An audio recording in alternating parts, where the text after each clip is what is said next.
I will share the Shir Vayakhel.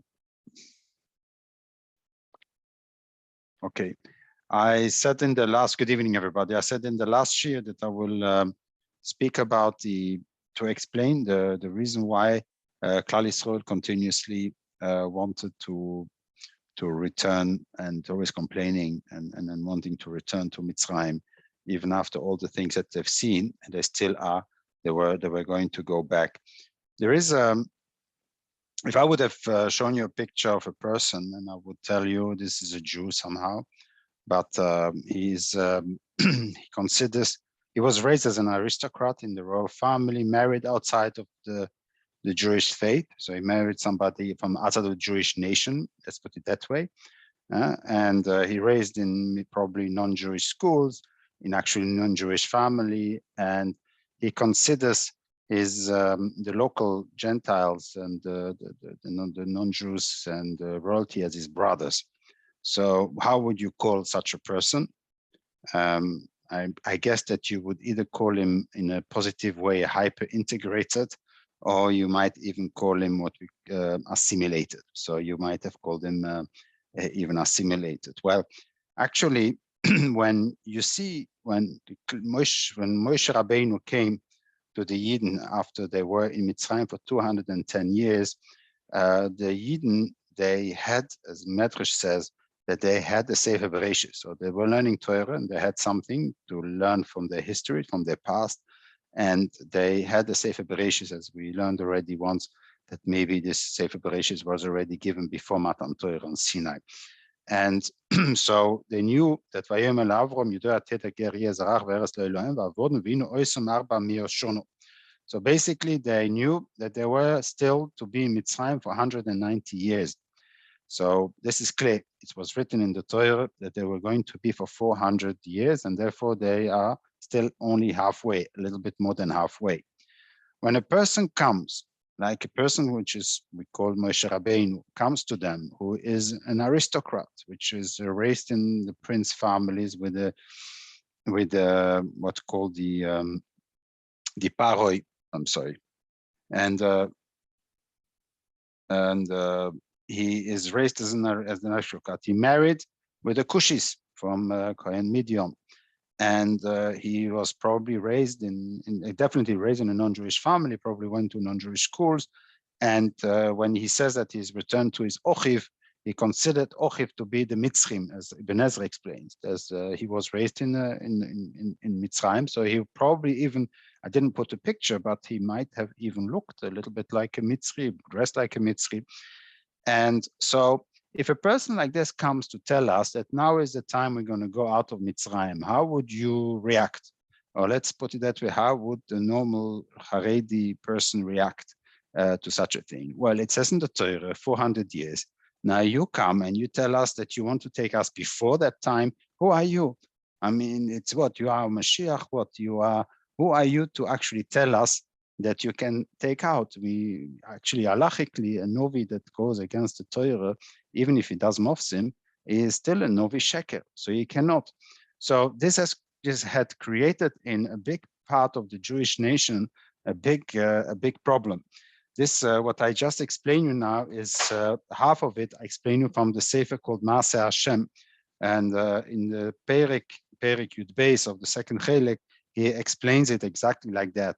He says that the Yidden, they expected to be 400 years in Mitzrayim, and therefore when Moshe Rabbeinu came to tell them, they didn't believe him, and they could not believe him because it goes against the Masoros that they had from their fathers and from their fathers. And as I explain you here, they even had maybe a Sefer Bereshis, which says it explicitly. And so they could not believe it. And so they continuously had doubts about this whole story. So even when there were Nissim, so maybe he did Kishuf, or maybe he was another god, like I explained you, that did it. They didn't know. They just knew that it goes against all the principles of our faith, of what I believe in the Masoros. And so so you can imagine the reluctance. And so therefore, the whole time, the whole period of this whole Bamidbar, when they were, until they got into Eretz Yisrael, they were still in a little bit of a doubt. And this is what he calls it is the Vehine Am Kshe'oirevu. The word Am Kshe'oirev is difficult to understand because it's the other way around. They change their mind continuously. First, Vayinu B'Hashem Moshe Avdoi, and then they did not believe, and then they did believe, and then they did not believe, and then they did believe. So it's like a continuous yo-yo. But actually, no, it is Am Kshe'oirev. The original belief, this what we call today orthodoxy belief in the text and in nothing else, and minigavosenu b'yodenu, and this is how it was supposed to be, and nobody else will change our mind. That akshonus, which is called an akshonus, and so therefore they accepted a little bit the Moshe Rabbeinu at some point, but then the moment that they saw there were a little bit of a downfall, they were hungry, or there were some problems, and so they said, you see, you're wrong. You see that it's no, something is wrong here, and they could not believe it. It was very hard for them to accept that we are going out of Mitzrayim so many years before actually the 400 years that existed. And so this is what the Sefer Masa Hashem explains, and with what I explained to you before is Rabbi Rav Shechki says that indeed from the Ibn Ezra that indeed Moshe Rabbeinu positioned himself as being kind of a Mitzri of Hebrew descent. And so that's a very, very interesting mahalach, because it explains a lot in the behavior of Klal Yisrael. But also, it's, as I said, it is used by the religious Zionists to actually say that the Haredim do the same thing. Because as well, there is maybe some figures that is not fitting with how we see Moshiach. So we have a kind of a picture of a Moshiach as being a man with a beard and payas and a good Chassidish Yid. And on the other hand, we cannot accept that maybe this concept of somebody that brought us back and made a kibbutz golius are maybe people who are not the most religious of the people in the contrary, but they are actually simply very good leaders and had some very good visions, and they were very talented in what they were doing, because at the end of the day they were successful. And even when there were so many nisim, like the 3 wars that Israel won, we are still claiming yes but no, because it didn't come with Moshiach. And we have our view of how Mashiach has to look like. And since you don't fit that picture, we cannot accept that this is already the Aschalte de Gule. And so their history is continuously repeating itself. And so therefore, the Steiner is interesting. It's for me personally, quite interesting and a bit of even a funny picture that I have in my mind, because it's indeed very similar. If we take the story of Ma'aseh Hashem, how he explains the way that Klal Yisrael reacted on that Moshiach, which is Moshe Rabbeinu, which comes too early according to the text and is not one of us. Basically, he's definitely not one of us, and he does not fit the picture that Klal Yisrael probably had of who is going to take them out after 400 years. So there is a bit of a deja vu in the story, and therefore they claim that we Haredim are what we call the Am Kshe'oirev. We are still this wanting to keep to the letter of the word and having an image of how Moshiach should look like. If Bechlal there has to be a Moshiach to make the kibbutz golius or not, that's already another issue. So this is just to explain a little bit the story of the reason why Klal Yisrael continuously complained when they went out, and also that's why they made the egel, also because they were not sure if Moshe Rabbeinu was the right shliach. And so when he disappeared, they're thinking, you see, we were right. This Moshe Rabbeinu was not the right shliach, and Itaka passed away. The Boin Shem took him back and took him away, and so they were needing for an Oren, somebody who will lead them their way. And so the Egel replaced the Oren HaKodesh that were going to lead them. So this is basically nothing more, nothing less. So it was again still based on the old problem that Klal Yisrael faced when Moshe Rabbeinu came.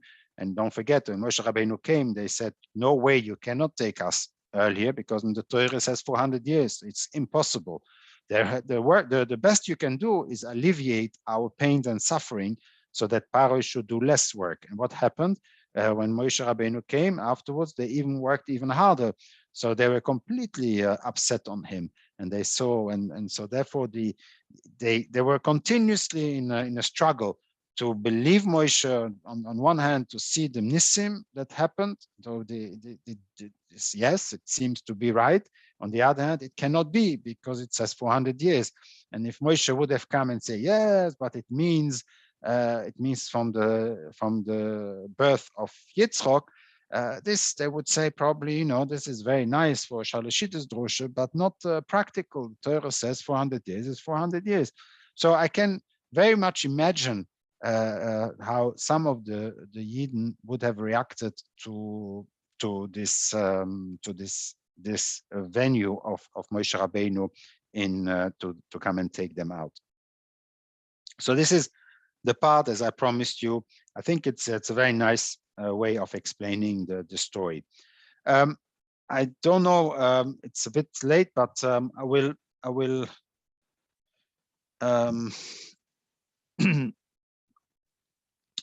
I will start just explaining a little bit on the element of the 6 days before the 6 days that we have every week. That is the 6 days of the week. And then here's the Shabbos. And when you look in the Torah, you see that there is kind of inyan, Sheishes Yomim Tase Maasecho, and Tavoid, Vosiso Komelachtecho, and Sheishes Yomim Tavoid, Yom HaShvi Tishbos. So there is kind of a chiyuv to prepare to work and to stop on Shabbos. My question that I wanted to bring down here is like, when people go on holiday, do they work in order to go on a holiday? Some people, they work very hard in the year so that they can go on holidays. And some people, they actually are not, they work very hard and they go on holiday so that they have more energy to afterwards go on to continue on working. So what are the 6 days of the week? Are those 6 days of the week a way to, when we have the Shabbos, is it a way to rest so that we can continue working 6 days? Or it's the other way around, we are working 6 days so that we can rest on Shabbos, so that we have to work so that you have enough money and enough items to be able to celebrate the Shabbos. So this is the same that I wanted to discuss here. When you look in the middle psukim, it's clearly that ve'echinu es asher yoviu. There is an inyan of es asher toifu eifu ve'es asher tevashlu bashelu. So there is an inyan to cook on Friday, and it may be even explained that the ikir is maybe the whole preparation for the Shabbos that the Boin Shoim wants. They want the positive action. On the left hand, you see it's a passive lotion. Sheishes yomim te'osem melocha v'yom hashvi yeh lochem kodesh, or sheishes yomim yosem melocha v'yom hashvi Shabbos Shabbosoin, or sheishes yomim te'osem melocha. So you see here more in the passive way that the melocha should be done, so that in Shabbos you can rest. On the right hand side, it does say from a positive angle that you have to work in the 6 days, and the 7th day you have to rest. So there seems to be a little bit, I'm not saying contradiction, but it's two kinds of views. What I heard today from my Chavrus, Yossi Eisen, who heard it from Rav Zekel Pollack, who actually explains that there is a difference between the two. Why is it saying in Loshen Poyal, in Loshen, in active Loshen, Tavoid on the right side, and on the left side sometimes it's written Yeose, it's is Nifal, I think it's the passive, is because it says on the left side, when a person makes a Shabbos Shabboson, a mikro kodesh, when he makes it a kedusha, when he does not just keeps the Shabbos, as the Shulchan Aruch says, from not doing melochos, but he really tries to live the Shabbos as a kedusha d'kedei, then he's promised that the whole week he also melochos. then the week that will follow, he will get the shefa that will come from the Shabbos, will make sure that his melocha will be done.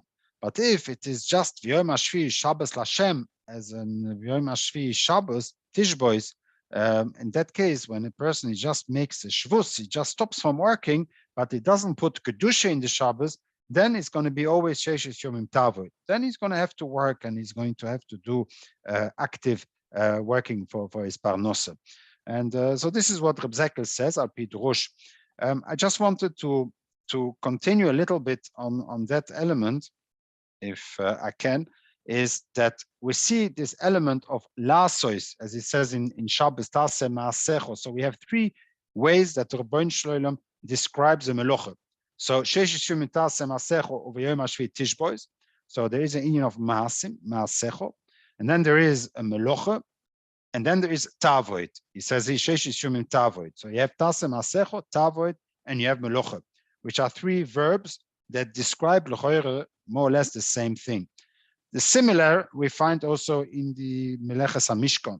We says that Lasois is called Meleches Avoidas HaKodesh. So we see also again Asiyah, Melocha, and Avoida. In the Brias Oilom, when Rabbeinu Shalom created the world, so Vayar Elokim Eskol Asher also, so the Bria is considered as an Asiyah. Vayakhel Elokim B'yom HaShvi Milachto Asher also, so he stopped from the Melechto Asher also, but there is no avoider. It's not considered an avoider, what Rabbeinu Shloim did. The avoider is kind of as if it gave the avoider to the humans. So the 6 days he created, but he did not make an avoider. It's not considered an avoider, but he said to the first, one of the first mitzvahs that he gave to the humans are la'avoid es adomo. So avoider is giving to the humans. It's not shaykh to say about the Rabbeinu Shloim an avoider. So we see that in the three items, the three important things which are already explained, have a relationship with each other, which is the creation of the world, the Shabbos, of course, but also the Asiyas HaMishkan, also the Mikdash, as Vilamet es Meluchos, are learned from the Asiyas HaMishkan. We see the same thing. So we see Asiyah, we see Masecho and Lasois, we see Melachto and Melocha and Meleches, and then we don't see Avoid, but we see Tavod and Avoidas. That's what he says before, that Avoidas HaMikdash. And you see Shmira, we see Lovdo Uleshomro, we also say Sapshois Atishmoiru, and then it's also Veshomres Mishmeres Oil Moyed. And then we see that we have to work towards the Shabbos. It means by Kadesh Oisoi, when he saw, as I think Manitou explains it, that the Rabbeinu Shloim was Mekadesh actually the world on the seventh day. So he was refraining from doing anything on the seventh day. He didn't permit himself, and he hid behind the Teva. And then you have Zoches Yom HaShabbos Lekadshoy. So similarly, so the idea behind it is to do everything during the week, so to be Mekadesh Dem Shabbos, and also the Mikdash, Shanti B'Socham, also the Mishkan is called the Mikdash, so it's also a Kedusha. So you see here the parallelism, and I already explained a few times that there is a connection between the Sheshes Mimasa with the Shabbos, but also between the Shabbos and the Mishkan, as we explained, that the Shabbos is the Mishkan, is the Mikdash, is a Beis HaMikdash in time. Like the Mishkan is a Beis HaMikdash in space, the Shabbos is a Beis HaMikdash in time. And so when we go back to the Brias Oilom, so the Rebbeinu Shalom created the world in 6 days, and he looked, and then he said, okay, now it's enough. And then he gave it over to the humans. And he said, now I give you the world. Sure, it's up to you now to conquer the world, as we explained in Majestic Man, in Lonely Halachic Man, is explained, Rabbi Yosef Ber Soloveitchik, is now is us, our task is to control the world, to control the nature, and to la'avoid es adomo, becoming, really making the world a better place. And this is why it's called the Olam Asiyah, because it's Olam Avoida. So in the Kabbalistic explained, this is the world of Asiyah.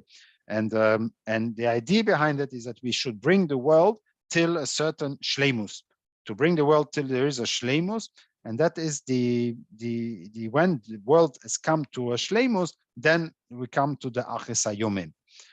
What does it mean to bring to a shleimus? How do you do that? So already explained you, that's why I'm not going to repeat the whole thing, but is you have 3 derech. You have a derech HaTorah, which is the Torah mitzvahs, and then you have a derech Hashem, which is the V'holachtu bidrochov, which is Ma'u Rachum Afatu Rachum, Ma'u Chanun Afatu Chanun. And then you have the Derech Eretz, which is the making the world a better place, which is improving the world, improving the economy, improving technology, improving the medicine. And this is what Rabbi Yosef Ber Soloveitchik explains, which is Derech Eretz, which is Kodmo LaTorah. But the idea behind that is that, for example, in Mesachek Bekubia, Chazal say he is not considered oisik b'derech eretz because he doesn't improve the world. He's just it's like somebody who buys shares and sells shares, a trader in shares. Is this work does not improve the world be'etzem, because there is nothing that he doesn't add any value in the world, and so this is not considered a derech eretz in the sense that he makes the world a better place.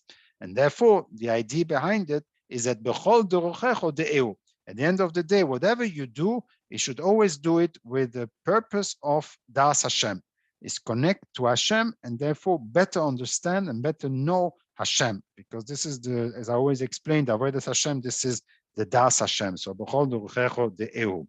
What is interesting is that when you want to come to the Shleimus Olam, you have on the left side, you have what we call the Ruchnius part, which is called the Tikkun Olam and the Chidushe Torah, as Rabbi Yosef Ber Soloveitchik explained, that you continuously with the Ruchnius, you are increasing every time with the Chidush of the Torah. You build upon the bricks that our forefathers have continued, and then you ask new questions.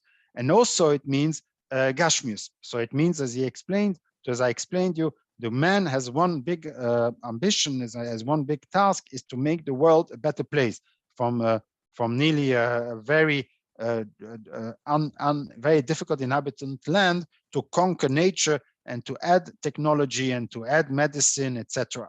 And so this increase that we have done tremendously in the last few hundred years is unbelievable. That also matches the same, has to be matched also by the Ruchnius. And all these technology, they create new shilas, and these new shilas create new Chidushe Torah and new ideas. And the new Chidushe Torah helps us also to, in both directions, to have all kind of answering shilas that are connected and gives us more opportunities to be able to live as a Jew. So every time we have to continuously grow both the Ruchnius and the Gashmius to come to the Olam Hasholem, which is the element that the Kabbalists call the Tikkun Olam. And on the right side, I've put in the part which apparently was extremely controversial from Harav Kook, which actually created the big buzz, which the big balagan, if you want, which was against him. Even part of my family, my great uncle, great uncle, I think, he actually wrote a whole sefer against this, specifically because of that part, where he explains indeed that the youngsters, the Iri Israel that are oiskim Beretz Israel chazik es gufom, that are doing exercises, they are mishachleles es hakoyach haruchni shel hatzadikim u'elyonim oiskim beichudim shel shemos hakdoshim laharbos avlot hasoer u'eloki b'oilom ve'ein ki lo oir echot oimed b'lo chaveru klal. So he said that both need each other. And he says that even a little bit the mishachleles es hakoyach haruchni seems to be saying that it's even more bringing down. So of course, if somebody says that doing exercises is even more than the left side, that's it's clearly that it will create a reaction from the Olam HaTorah that on doing such a statement, which indeed as being the main driver of this of the reason why Rav Kook was very much kind of attacked upon during his lifetime and after that as well. But if you look at it from the left side, this simply means that both needs to be developed and that you need both together. As he explained, that David HaMelech was a king, he did wars, he was a mishpat, all on the same, and he even put Yoav ben Tzruya, he was really a statesman which did strategic things, and on the other hand, he was also writing Tehillim. So he had to do both. Both are important to be done in the same, at least in the same level, and maybe even, as we will see, maybe even Taka, the union of Gashmius might even be more bequeous than the left side. So the idea that the right side is more important than the left side, we will see that indeed it seems that this might be the machlokes between Rabbi Shmuel and Rabbi Shimon Bar Yochai in the element of what is, as I explained already, name from Rabbi Weiss, what is the ideal world, what is the ideal Jewish country, which will be when Moshe Rabbeinu imagined how it's going to be. Is it going to be people working, and when they have time, they're going to learn, or is everybody learning and trying to make the things happen by goyim or by shlichim, etc.? And the halacha is like Arbe also Rabbi Shimon Bar Yochai, and they were not successful, and they did like Rabbi Shmuel. And when you look in the element of how a town is built, you do see that in the time of Chazal, the town was a town, and the Beis HaKnesses was outside of the town. It's very interesting. So if you would follow the Rabbi Shimon Bar Yochai, it seems that the idea is that the Beis Medrash should be at the center of a place. Everybody should come to Beis Medrash, and a little bit of time they should spend on the working for Parnosa. If they need Parnosa, they should go out to work.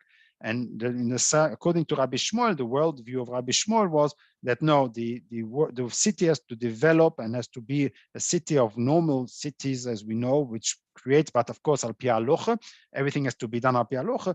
And the Beis HaKnesses is a place where people go in the evening, the morning, to learn and to daven, and therefore they were outside. That's why the Beis HaKnesses were always in the sode. So it's a bit, it's a very interesting. I never understood why the Beis HaKnesses were always outside. That's why a lot of halachas that we do today was based on the fact that the Beis HaMedrash the Beis HaKnesses was outside of the city.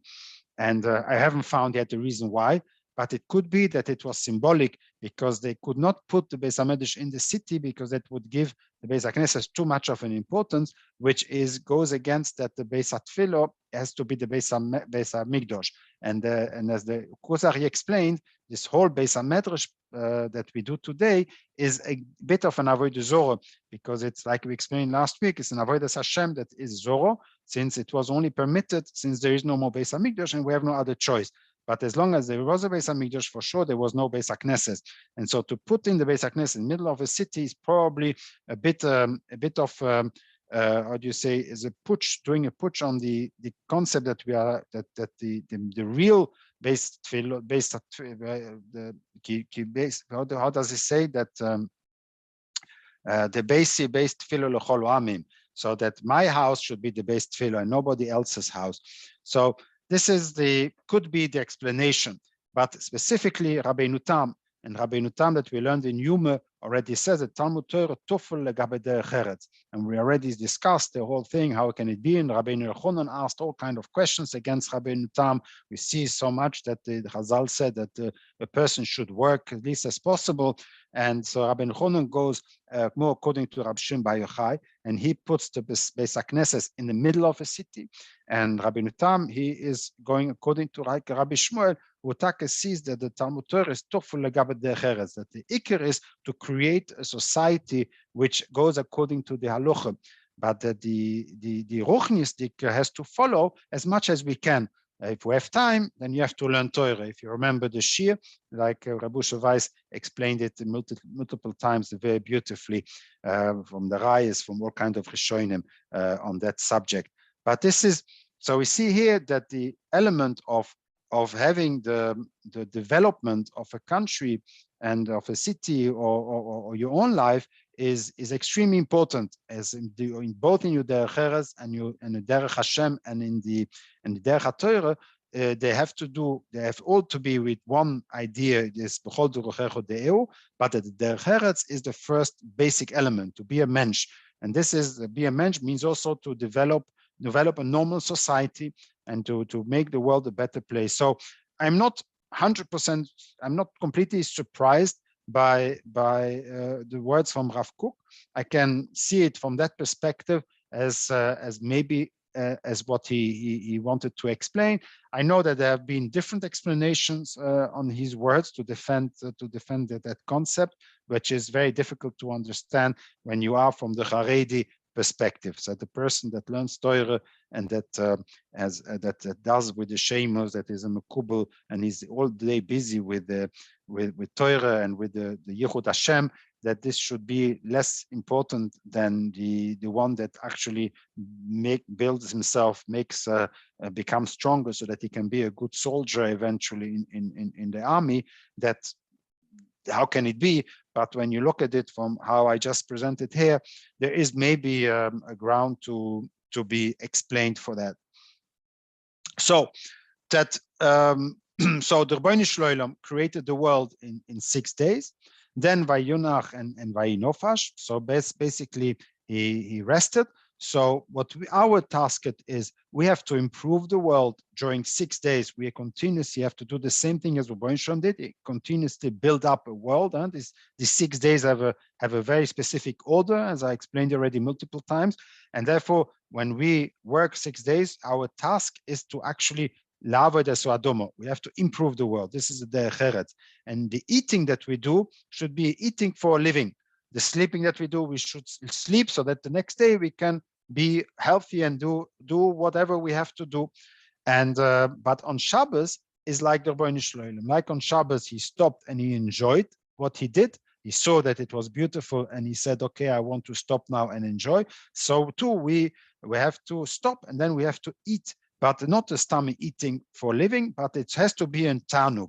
We are looking for doing tanugim, enjoyment. So the end result of the eating is not the living, but the end result of the eating is the eating. So the eating has to be the end result, has to be the tanug, the enjoyment. The sleeping, therefore, even sleeping on Shabbos, sheinu b'Shabbos tanug. The Chazal say it's also good. Sleep on Shabbos, not because you need a koiches, but because it is a tanug. That's the Rebbeinu very much, the Chazal very much worked on the element that the eating has to be for a tanuk, and that's why the whole idea of mashmanim and the mamtakim is to really enjoy the food. The idea behind it maybe is because the very first mitzvah that Klal Yisrael, that a human being received, and it was on the Gan Eden, that it's not toichel in the sense of that you're allowed to eat. Now, ochel toichel is a double lotion, meaning a really important part. I want you to eat. The eating is part of our tachlis that we have here, and there is a lot that can be said about that, and I will not do it tonight.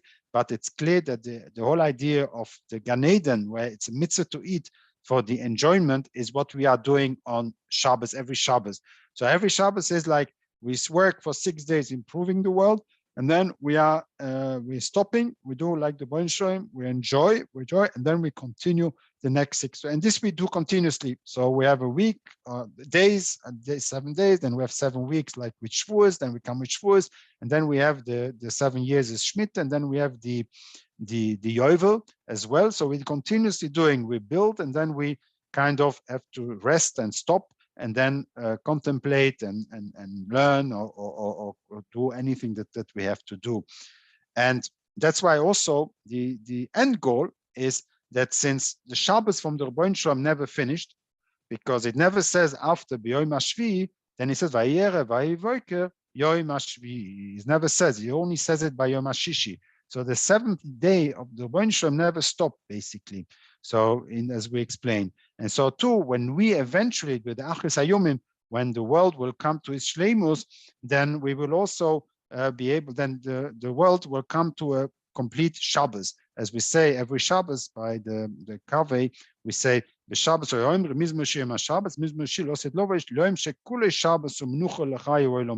that case, every day will be a Shabbos. So basically, because we will have come to the Shleimus, the Shleimus Olam, so there is no more need to improve it, because we will have reached already that level, and therefore we will be continuously in a Tanuk, where we will eat whatever it means. The Ochel Toichel will be able to eat every day in a sense of a Tanuk, and not anymore just to improve continuously the world. So I will just quickly repeat what I said.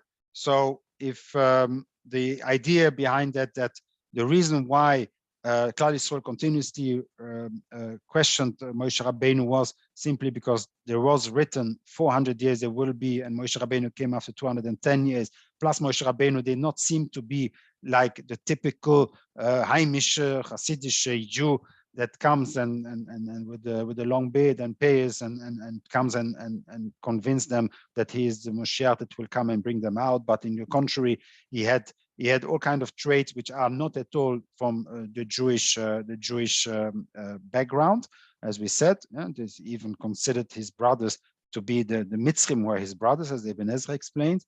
And therefore, Klal Yisrael continuously doubted Moshe Rabbeinu.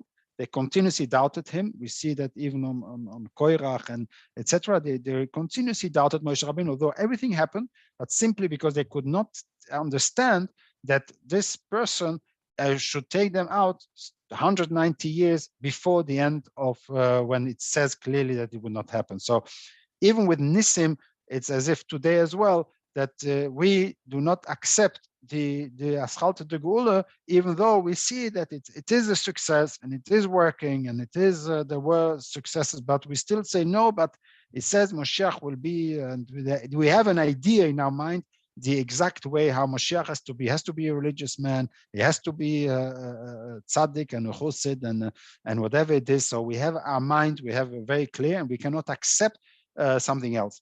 And so they claim that this is very much similar to the Am Kshei Oirev that we are.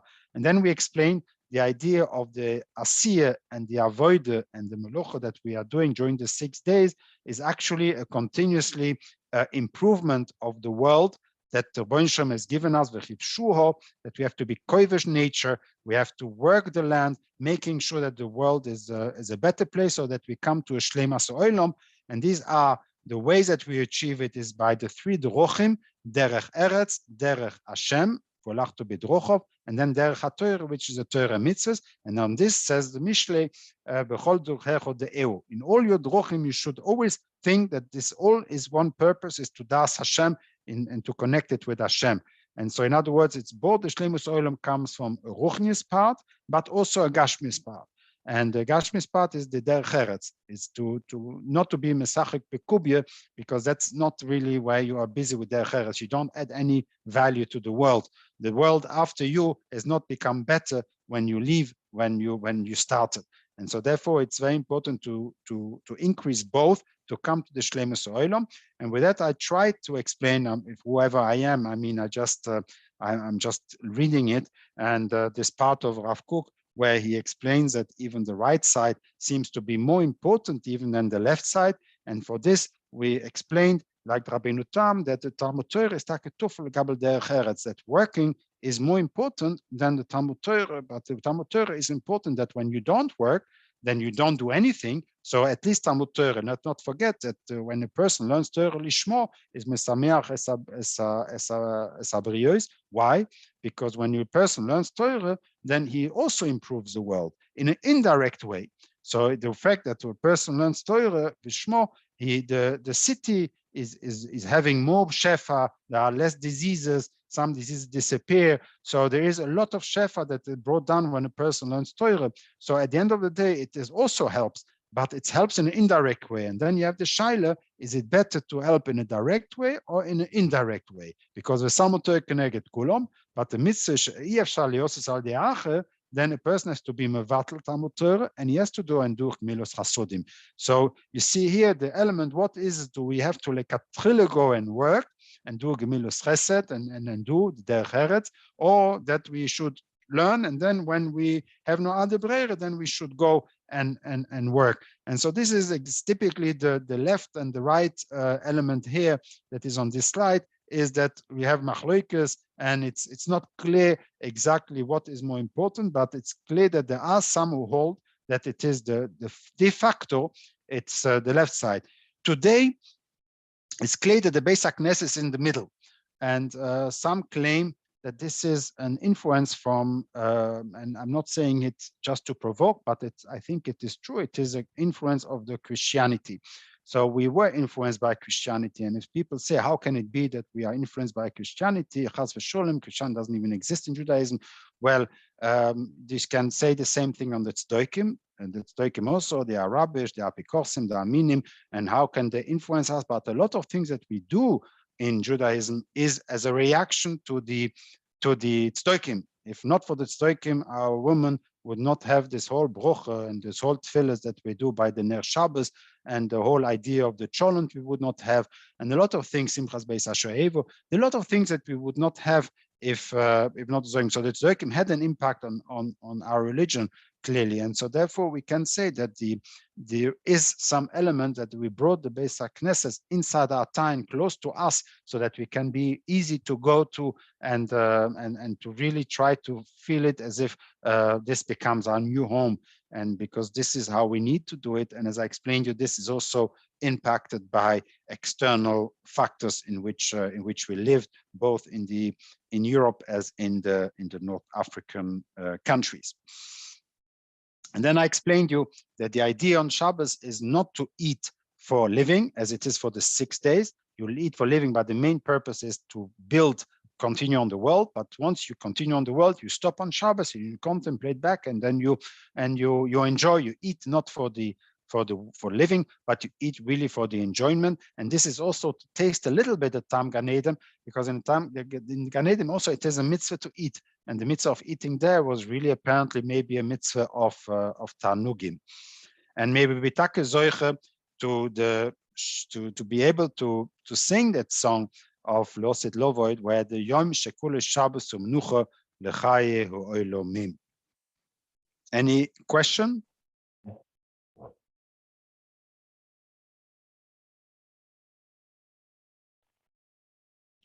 No question.